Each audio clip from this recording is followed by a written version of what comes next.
This video is brought to you by Aputure.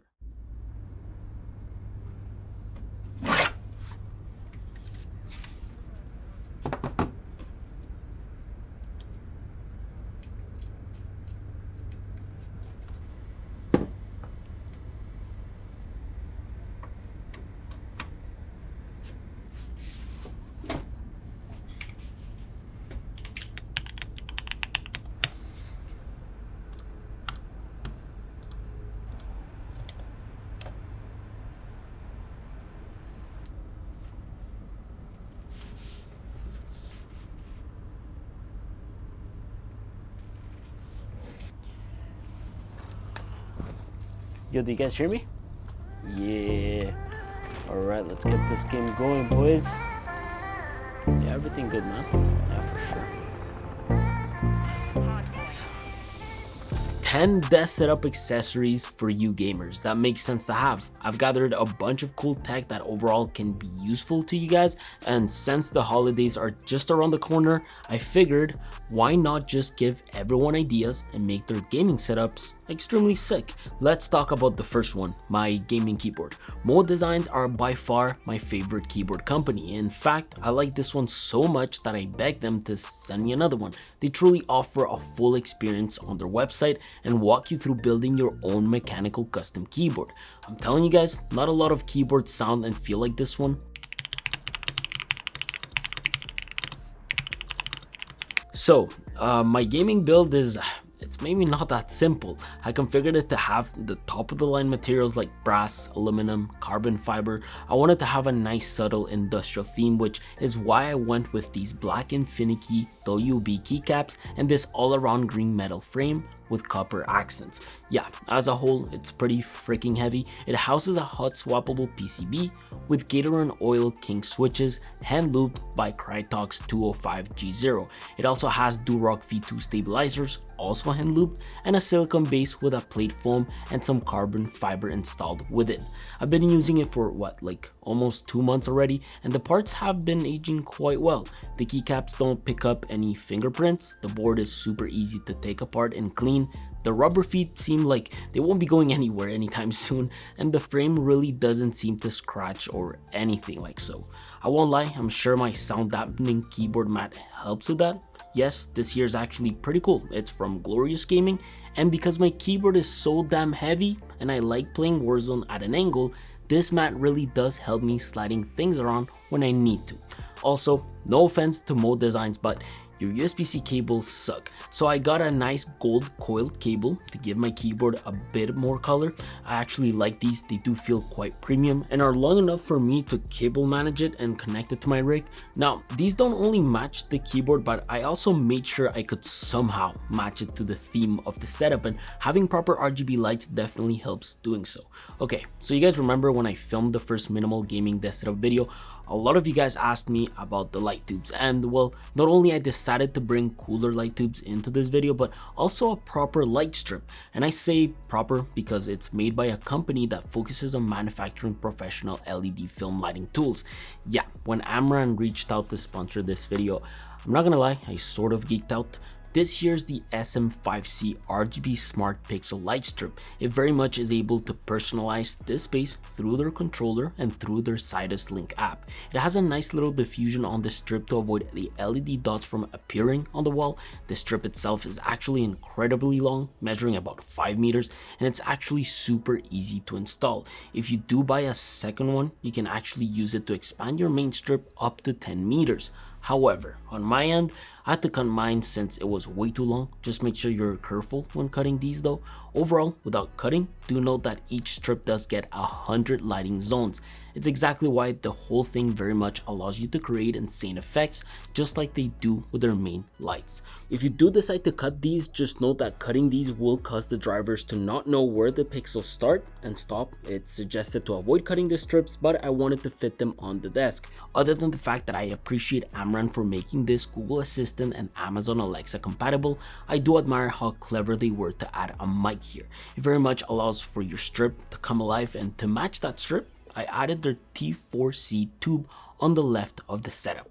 It's a tube with crazy functionality with all the colors and effects you will ever need. It also comprises a 77 watt-hour battery handle to use this wirelessly and rig them everywhere. By the way, if you actually buy a mini tripod, you can very much stand them and dock these practically everywhere. The same thing goes with their T2C, which are a bit smaller in size. The fact that I can pair these to the strips and my new light panel on the app makes the setup even better.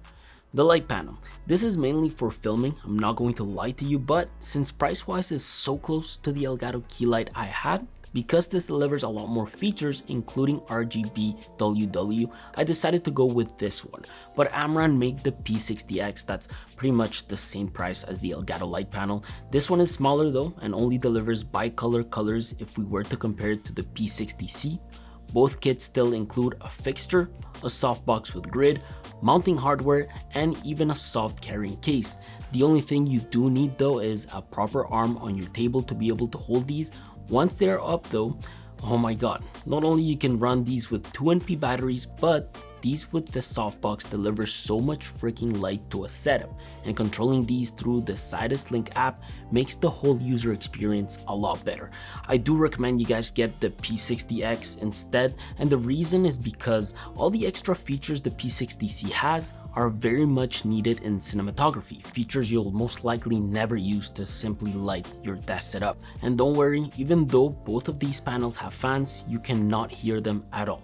These do shine light on my peripherals, especially my mouse and mat. Full transparency, Glorious is a brand I've been wanting to try for the longest time, and I did buy all of this stuff with my own money, including their Model O negative mouse. I really want to buy my own hardware to eventually test mice click latency, but from the reviews I've been seeing and my experience with this mouse, it's absolutely great.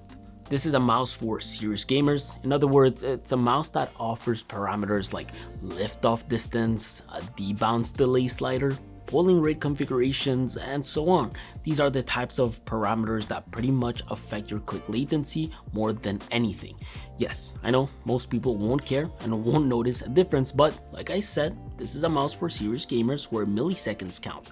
Other than that, ergonomically, it's a very comfortable mouse. It slides super well, it's light, and my fingers feel comfortable. I like using the side buttons when playing COD for throwing lethal equipment and also sliding, crouching.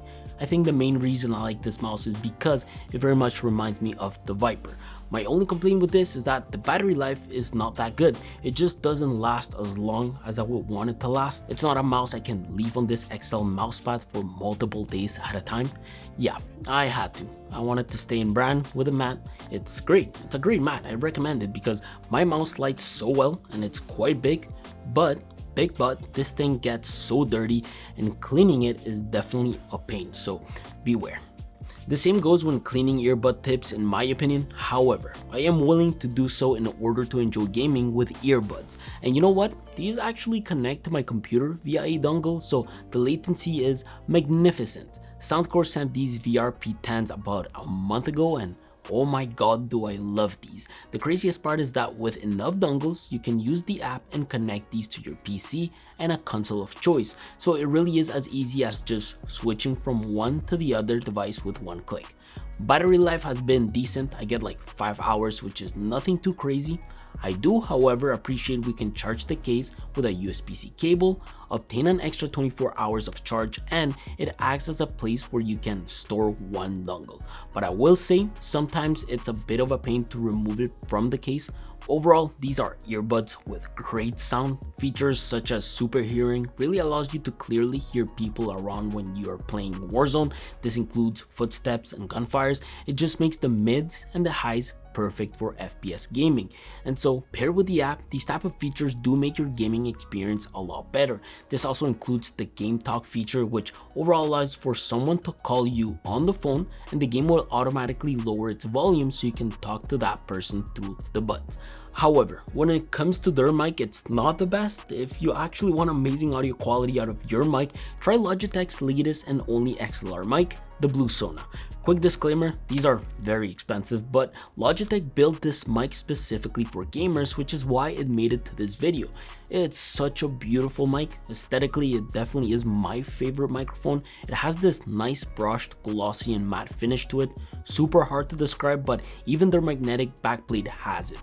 That plate covers a few little features like bass cut and presence, and interestingly enough, a hidden feature these do have is a built-in gain booster. This means that there's no need to get a cloud lifter to pump more sound out of it like I do with my Shure mic. So you automatically get 25 dB of gain regardless where you are connecting it to. But what's crazy to me is that this thing has an inbuilt shock mount, so internally their hardware is enclosed in a rubber shock mount which was paired with another capsule to filter sound. So the only job that filter has is to pick up any other sounds like static, rumbles, mouse and keyboard sounds, noises your desk and arm can produce, and overall inverts those sounds to get rid of them. It very much is a dynamic microphone that tries to compete with the SM7B, and that's why I like it so much. This thing here connects to my favorite audio interface of all times, the Audient Evo 4. This, ladies and gentlemen, is the perfect audio interface for gaming. This thing here really brings a lot of things together to really have the best gaming experience. So essentially, this is a device I like connecting with an XLR mic and proper headphones. This has a ton of features like, of course, a smart gain function, mic monitoring, 2 XLR inputs with preamps, a headphone amp, 2 speaker outputs, and even a JFET instrument input. All of this sits in this clean and nice minimal encasing. It's nice, but it gets really dirty with fingerprints, gets scratched up easily, and it's because it's black matte. So the main dial, it can do a lot, including things like adjusting your mic input and adjusting your in-game sound. However, what I like a lot about this is that you can easily mix your mic audio and in-game audio with it. It's really nice being able to hear your own voice when gaming.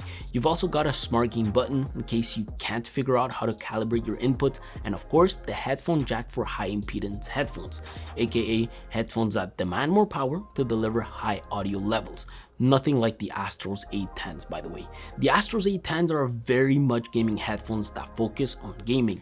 And you know what? For non-high impedance headphones, I really like these. I actually got the white version to complement our SCUF controller. They've got a bunch of other cool colors you guys can check out. Now, all you get in the box is the analog headset, a detachable cable, the quick start guide, and the sticker. It very much is a $60 headset, and luckily enough, it works on all platforms, just because all you need to do is to connect it to the headphone jack. So don't worry about the fact that this doesn't have an amp. The most important feature about these when it comes to plugging it into a controller is the sensitivity rating, which means that they can almost get as loud as most headphones with an amp. And so the sound quality overall is great with those 32mm drivers. For the nerds, this hits about 20 Hz in terms of bass. The other thing as to why I love these so much is because they are very well built. I'm not scared to bend them, throw them around, or even scratch them. I'm a bit more scared doing so with these $500 headphones, even though they are durable as well. The A10s are also insanely light, they feel super comfortable, and the clamp force is perfect. For me, this connects into an Instinct Pro SCUF controller. Ever since I was a little kid, I always dreamed of trying one of these out. This comes with a spare set of thumbsticks and a USB-C to USB-A cable. There is like 50 colors you can choose from, I believe, but to me, this looks so much better. However, expect some fingerprints here and there. If you ever get fed up with the color, you can just remove the magnetic faceplate and choose another one. Everything is very much magnetic, including the D-pad, the joysticks, and even the battery plate. Triggers and bumpers feel very similar to the original controller. However, this here has extra remappable buttons at the back, a 3-profile feature, and these instant trigger switches that come in clutch when playing COD. It just eliminates some of the travel the trigger has to perform. For the remappable buttons, to remap these, all you need to do is choose a profile and let it blink, choose the paddle you want to assign a button to, click both at the same time, and that's pretty much it. You can very much do this with most buttons. It takes 2 seconds. It allows you to remap quickly while in game and tweak as you go on. The only thing I do hate about consoles and sometimes PCs is the lack of storage you might encounter, so my biggest advice to you guys is please get a solid SSD, something reliable with good write and reading speeds where you can store enough games for you to play. I got this 1TB Sandsisk Extreme portable SSD. It's super light to carry around and fits great in a pocket. You can pretty much almost partition this on your PC to just install games or simply just format it for your Xbox. All you need to do is simply plug in the drive and format it as a storage device. Just note that you cannot play games out of the SSD on the Xbox. When it comes to the PlayStation 5, it's a bit more complicated. You need to check the specs on their website to make sure you get the proper SSD for it. Luckily, this one here works, but again, like the Xbox, the same story applies.